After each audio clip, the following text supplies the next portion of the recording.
Good afternoon to you, Mark Sudduth, HurricaneTrack.com, here with your Hurricane Pro and HD video blog for Monday, the 27th of October, 2014. Tropics a little bit busy today, but no major activity to speak of. We do have Tropical Storm Hanna down here along the border area of Honduras and Nicaragua. And as I show you the track map here over the next several days, if that, it'll die out. It is on the coast here, big rainmaker for the area. Luckily, it's not a large system, so it won't have a lot of aerial coverage to it.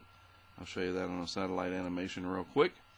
Here it is. It's actually the leftovers of what was Tropical Depression number 9 several days ago that formed in the Bay of Campeche, and the energy from that was able to stick around long enough for conditions to become, as we wait for this satellite loop to load, for conditions to become favorable enough for this to develop into a tropical storm. You know what? There it is, the nice and slow internet. And here's Hanna down here, making landfall now along the coast here. Not very large, not very well organized, so it'll die out fairly quickly. This is the other area that was outlined by the Hurricane Center with a yellow X, low chance for development. Upper level wind's going to be too strong for this. May bring some inclement weather to portions of the Northeast Caribbean Sea.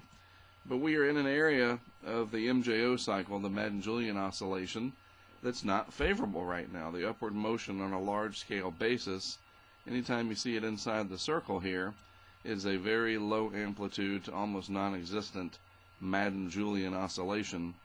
And all that is, to put it in very simple terms, when we see the MJO amplified like we did here in the early to mid part of October, then you have large-scale rising motion in the air, or what we call upward motion, more favorable for thunderstorm development in the tropics. And right now, the Madden-Julian oscillation tucked away in the circle, and so it's not really favorable anywhere around the globe at all. So we shouldn't see any widespread bursts of activity. You may see a storm develop here or there around the globe, Pacific, Indian Ocean, something like that. But the overall pattern is not very favorable.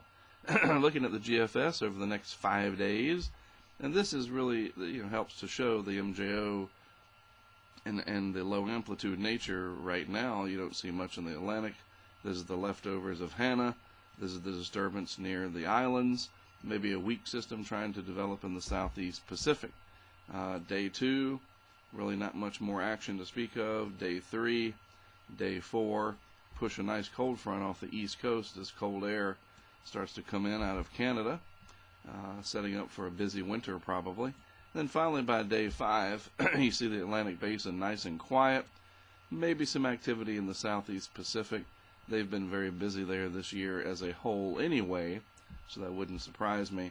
And maybe some snow all the way down into parts of the mid-Atlantic states. Part of this energy, the leftovers of what was once Hurricane Anna out in the Central Pacific, believe it or not. Made it all the way out, well east of Hawaii, past Hawaii, turned north, and made its way across the Pacific. It's going to go into the British Columbia area of Canada, work its way into the jet stream, and then here you go. This is the leftover energy from Anna way out in the Pacific showing up here in this storm off the East Coast. It's amazing how all that works, isn't it? I think so anyway.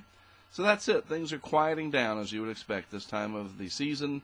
As we close out October, we usually don't look for much, and not much is what we are seeing, so that's good, with the exception of Hanna, of course.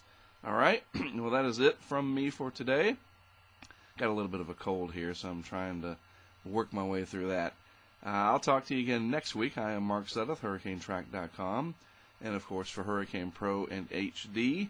Hopefully this cold will be gone, and I'll talk to you again next Monday.